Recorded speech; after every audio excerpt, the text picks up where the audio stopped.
Welcome to Radical Engagement, and we continue our discussion of the base building tendency.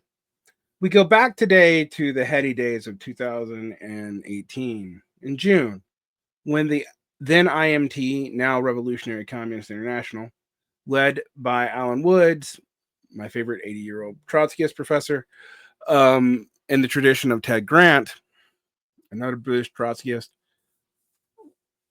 decided to critique the Marxist center very early on and go after the base building tendency. Now, it starts with one of those questions that isn't a question: base building or Bolshevism? Well, since we know we're dealing with a Trotskyist group, we know they're going to side with Bolshevism, but we need to understand what period of Bolshevism do they like and what do they think the main points are, and how do they think base building differs? After all, base builders themselves would have considered themselves at least post-Bolshevik. So this is something to look at. This will be the second of two Trotskyist critiques. The first one had its limits, and let's see where this one goes.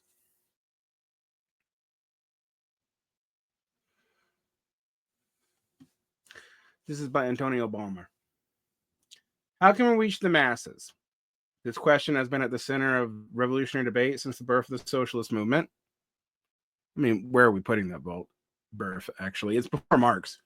Revolutions are preceded by preparatory periods of ferment and debate. Yes, clarification of ideas, perspective, and task, and shaking off the inertia of the previous epoch of stability and passivity. Asterisk. It's interesting, though, that this only really applies to political revolutions. It doesn't really apply to, like, the Industrial Revolution, for example.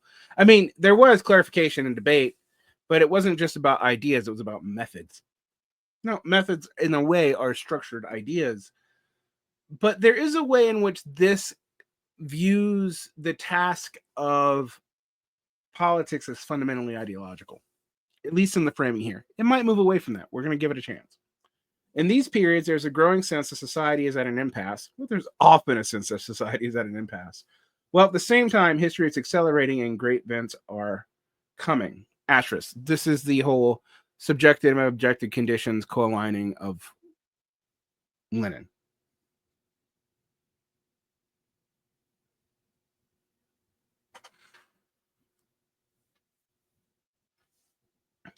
This pushes broader layers of society into political activity, and there's a thirst for ideas that can explain the crisis of the system and the way to transform it.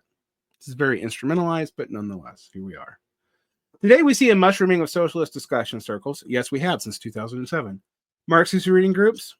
Yes, we have since 2007. Socialist campus clubs? Those are in decline, but yes, we have since 2007. I'm going to say this over and over again. And working groups of all kinds across the country. I'm assuming the U.S. is a country at play here.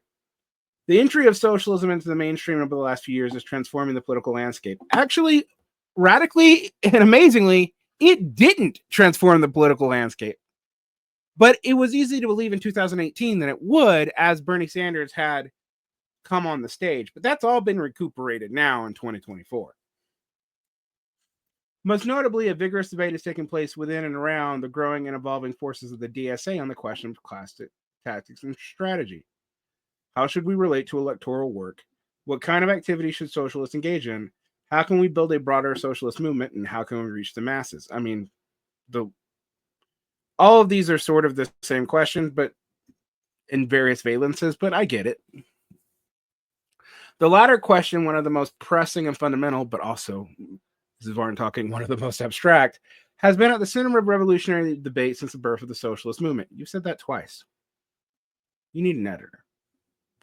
A socialist revolution in the U.S. can only succeed if the working class, a vast layer of the population numbering 20 million or more, spread across a 30,000-mile continental expanse, has went over to a program for socialist transformation of society. How do we span the immense gap between the size of our forces today and the many millions of ranks of the working class as a whole? Well, that at least is clearly articulating the problem.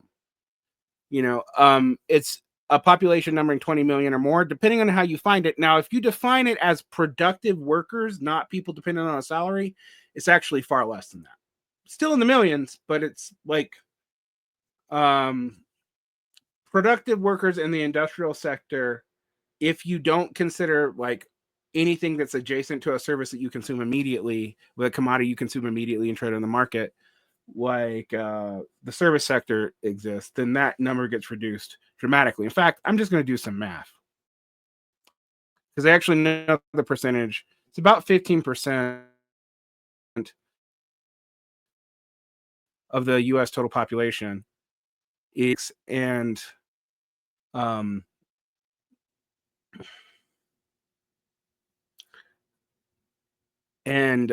industrial production sector together.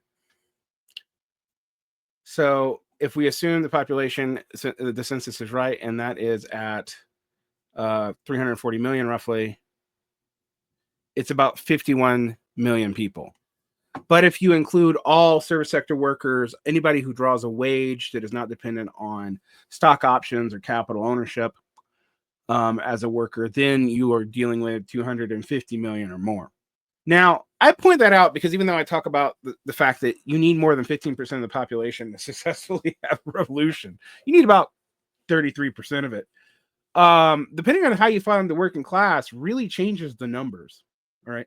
But we're just going to accept that the broad numbers here are correct, that all people who draw a wage, who aren't also dependent on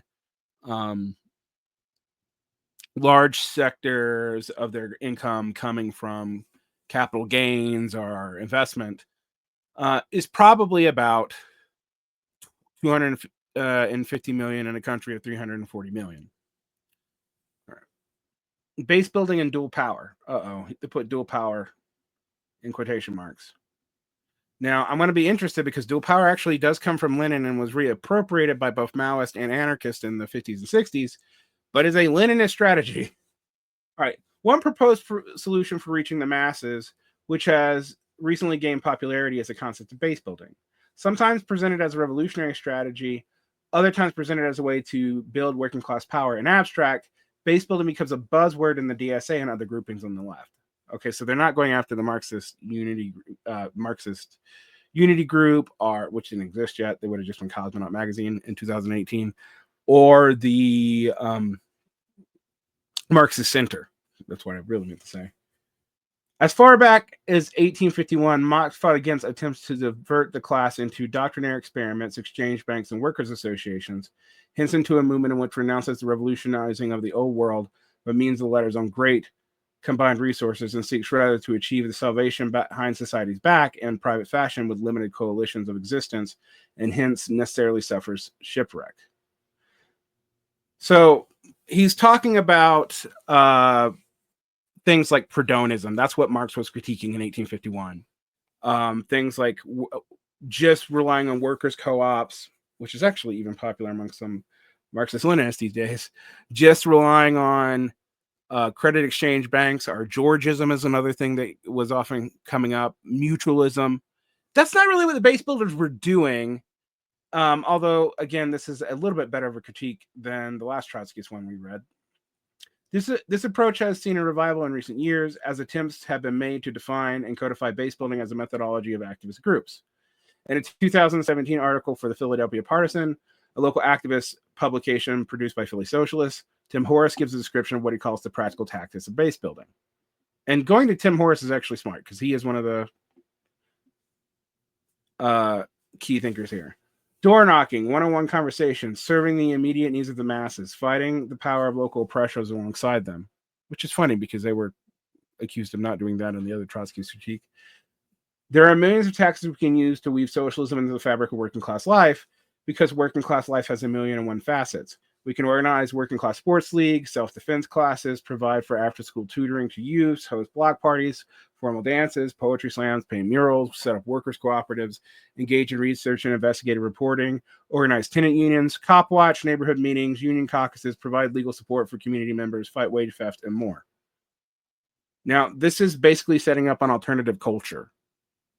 But in the terms of something like a party, this was the SPD thing about having sports leagues and shit in the 19th century. Marx didn't critique that, by the way. What he was critiquing, though, was mutualism, and there is some overlap here. So what's the difference? Let's see if they get into it. Increasingly, the term dual power has been employed to refer to the same concept. though this differs from the classical Marxist understanding, which views it as part of a pre-revolutionary situation, which is the tottering capitalist state has not yet been toppled by the nascent worker state. As explained by Sophia Burns of Seattle Communist, dual power is both a type of institution and a strategy to change the world. Dual power means a new independent institutions for people to meet their own needs in a way capitalists and the government can't or won't. By developing, people create a second kind of social, economic, and political power separate from the government and power and capitalism. This is what dual power means and duality of the current system. Okay, now cite Lenin's definition of dual power as a contradiction here if you really want to contradict that, because I'm not sure that it did. But Lenin was correct in arguing that it was mainly about doing this at a point where the state couldn't provide these things, so you're at a come up. In some ways, Hezbollah does this in Lebanon better than Marxist groups have. Anyway, in another article entitled Base Building Activist Networking and Organizing the Unorganized, Horace adds, I'm really going to give this article credit for actually quoting the primary sources.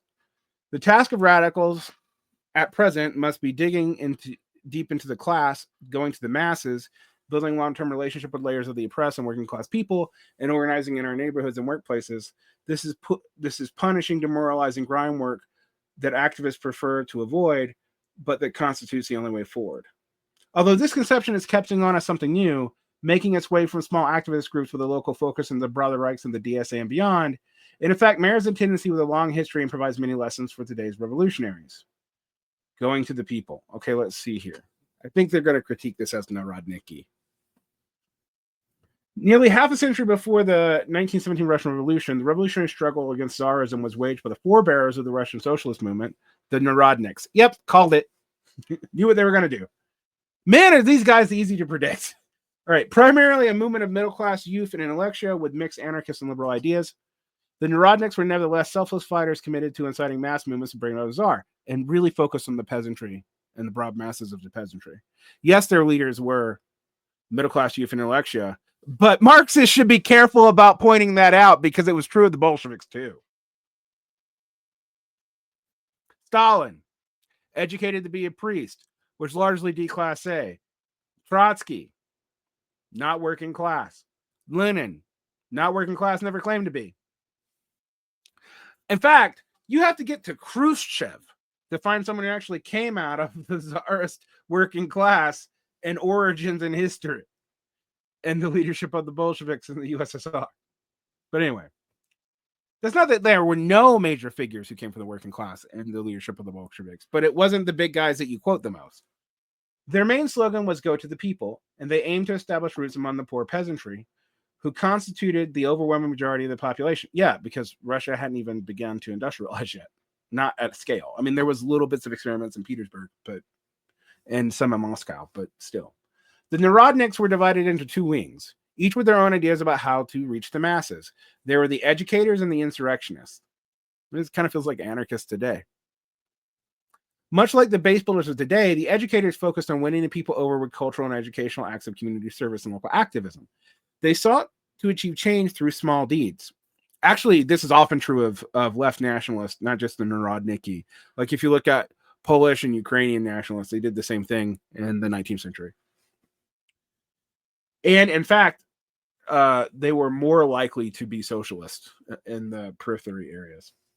In times of famine, they would set up soup kitchens as part of famine relief campaigns, and other times they would set up illiteracy committees to teach reading and writing. However, despite the Narodniks' self-sacrifice and tireless effort to politicize their activities, the Russian peasants were primarily interested in acquiring the property of their own and proved impervious to revolutionary ideas at the stage, often going so far as to report the liberals in their midst to Tsarist authorities.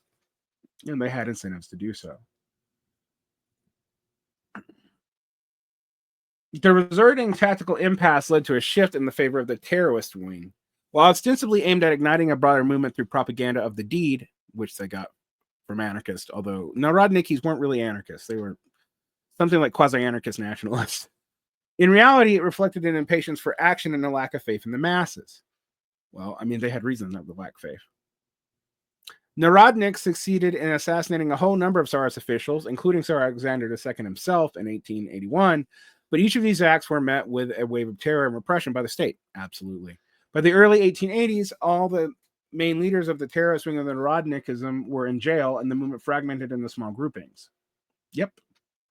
The educationalists survived. Often, some of them even had relationships to like the Mensheviks and stuff. The terrorist wing died, came back, and died again. It died again in the Civil War because the Narodniks and some of the social revolutionaries were making reprisals on the Bolsheviks for what they seen as too harsh movements on peasants, and and thus parts of the Red Terror that weren't aimed at the whites was born. Or the whites were the czarists. By the mid-1880s, the crisis of Narodnism became apparent, and many activists began to rethink their methods and look for a way forward. Over the following 2 decades, the revolutionary movement was gripped by an intense debate over how to proceed. This coincided with a period of strike waves and revival in the class struggle. It was in this context that Marxist ideas found the fertile ground and began to spread rapidly. Plekhanov's Marxism in specific. Aha! Now we insert the we're not even going to Trotsky, we're going to our professor, Alan Woods. In Bolshevism, the Road to Revolution, Alan Woods describes the subsequent shift from a more narrow focus on activism towards combining activism with political education and the training of working-class militants. The stormy strike battles of the 1880s proclaimed to the world that the heavy battalions of the Russian proletariat were ready and willing to fight. But they also revealed the weakness of the movement. Its spontaneous, unorganized, and unconscious nature, its lack of direction and leadership. I mean, it had leadership, they just weren't very good. Sorry, Alan Woods. The army was there, was necessary to prepare for the future general staff. The conclusion now dawned ostensibly on the consciousness of the best workers. I mean, define best workers here. And with the serious and single-minded approach which characterizes worker activists the world over, that's just rhetoric. They settled down to learn. There's a lot of the workers think like me, and how do I know they're right? Because they do what I want them to in that logic there. Alan Woods is particularly given to it. I read a lot of Alan Woods. I'm not super hostile to the RCI/IMT, but I'm not one of them for a reason. Well, a bunch of reasons, actually. From base building to cadre training. That's what they were building. Okay. Base building came up not because they rejected cadre training. In fact, Sophia Burns thought that that's what they were doing, was building a cadre base to then train. It was because the base builders thought that the United States, in particular, was so far away from a socialist revolution that you had to not depend on the prior established formal unions and whatnot, and the activist left, but on going back to not the people, although the use of the masses really does do this, but the proletariat itself, to rebuild the conditions that could lead to cadre training. Now, Tim Horace doesn't say that, but I've talked to Tim and talked to Sophia privately. I was in contact with these people. I told you I was interested in the Marxist Center before the conference because I was in a group thing that was aligned with it. That failed before the conference even happened. That's why they were doing it that way. They were basically trying to kind of replay the 19th century that got you to the early 20th century in 1917. So I'm not sure if this is a critique of what they were doing, except you could say that we're beyond that now, and we know about cadre training. But the problem that you have is starting with cadre training has led to sectarian Marxism, which every sect accuses every other sect of being. All right. Revolutionary veterans of Narodnism seeking immediate action in an all-out struggle against Tsarism did not come around easily to the need for cadre organization, which emphasized study and discussion to establish a core of well-educated and committed Marxists within the labor movement, and rejected terrorist tactics for the most part. Stalin did occasionally engage with them in Georgia. We can go into that, but in general, and I mean, like in the early Bolshevism, I'm not even talking about when he was in charge. But in general, terror tactics were strongly avoided by the Bolsheviks. Terror was endorsed only if you had state power. And even then, Lenin eventually thought they went too far of it during the Red Terror, during the Civil War and before it. By the exhausting experience of local activism and small deeds familiar today, many activists who experienced burnout from endless work hours of organizing rallies, demonstrations, door knocking, phone banking, and other narrowly focused efforts led them to the conclusion that the revolutionary movement would require a much more serious ideological foundation. Okay, true. But how do you get there? I mean, I don't mean to be mean, RCI, but you have not yet succeeded at this either. And in fact, no Trotskyist group has. And most Marxist-Leninist groups haven't. When they have, it's been in the context of national liberation movements, particularly in the 1950s, 60s, and 70s, and those aren't even happening very much anymore, to consolidate ground against colonizers. And even then, many of those movements abandoned socialism pretty quickly, either from internal coups led by neo-colonial imposition or from the local bourgeoisie kind of overthrowing them, or both. So, yeah.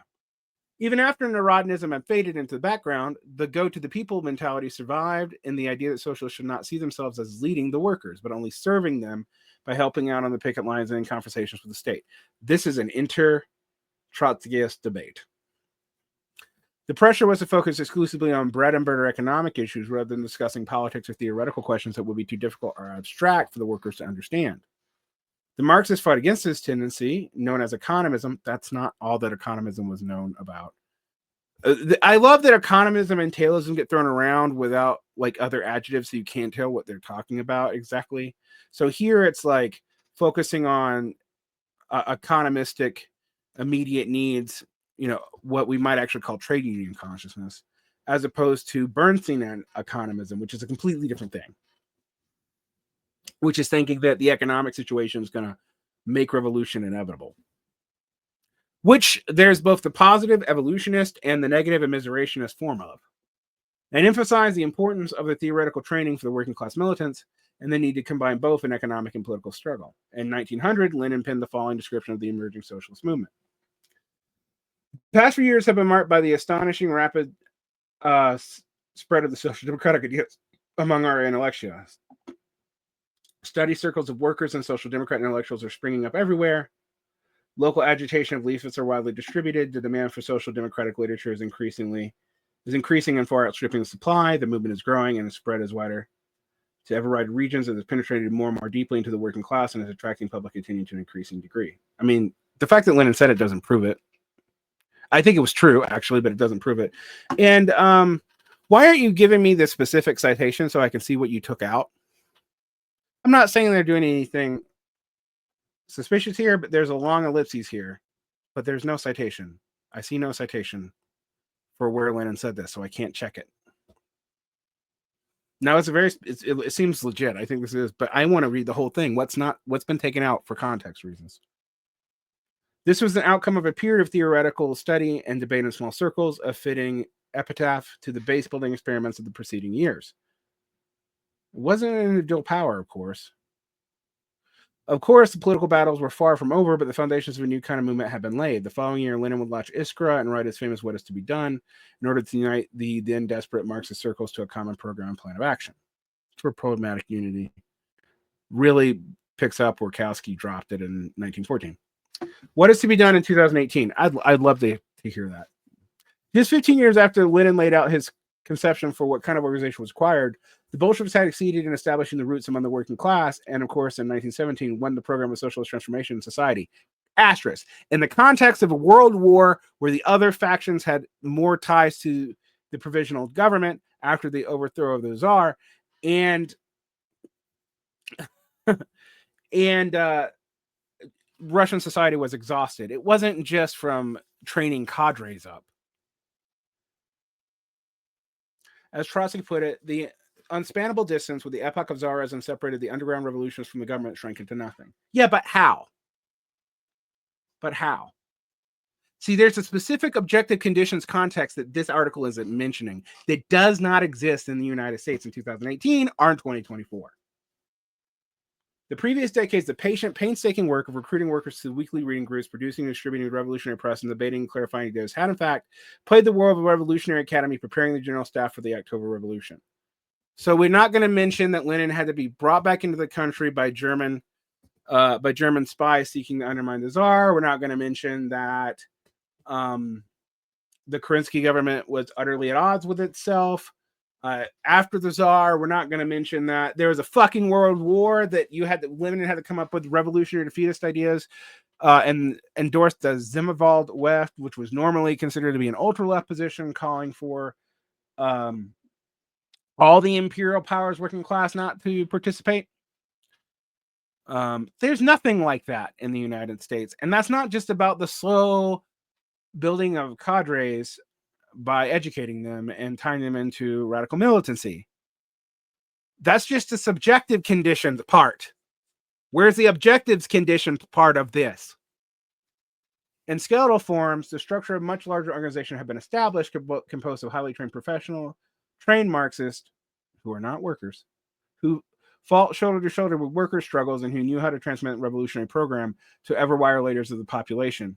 Asterisk, in a specific context and a specific event, which doesn't exist now. So what is the precipitative event that would allow this to happen? You have to state that. Otherwise, this is just sectarianism of hoping you can repeat the first part of Bolshevik development without the context of which Bolshevik development took power. And the problems with that. I mean, there's tons that this doesn't deal with. This is a highly selective reading of history. And what is sad is this is the best critique I've read so far that isn't from one of the base builders themselves. It is not only the political discussions, but the organizational discipline of underground work that provided the Marxist network with agility and dynamicism to grow from 18,000 cadres at the beginning of 1917 to 250 members by October. And nothing to do with the Kerensky government failing and making the Bolsheviks look good. Nothing to do with that. It goes without saying. When anyone says it goes without saying, actually it does not. But okay. The road to the American Socialist Revolution will not be identical to that of the Bolsheviks. No shit. So actually it does go without saying. Nor can their methods be replicated mechanically. Nope, they can't. But the stages through which the movement must pass are strikingly similar, except that the base builders thought that you're starting at an earlier stage. That's really what the debate is. And although the pace of the events will also differ in practical terms, the task of revolutionary socialists today remain the same. To build political force that can concoct a revolutionary program with broad layers of working class is an ambitious goal, but a century later, history again has produced a generation that is up to the task, except it wasn't up to the task in 2018. And it's declined in size and power since then.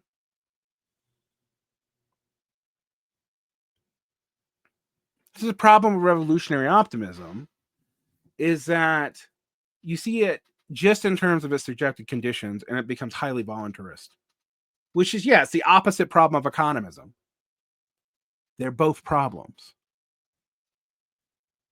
But I will give this one. This at least goes into the details and does cite the base builders, key thinkers correctly,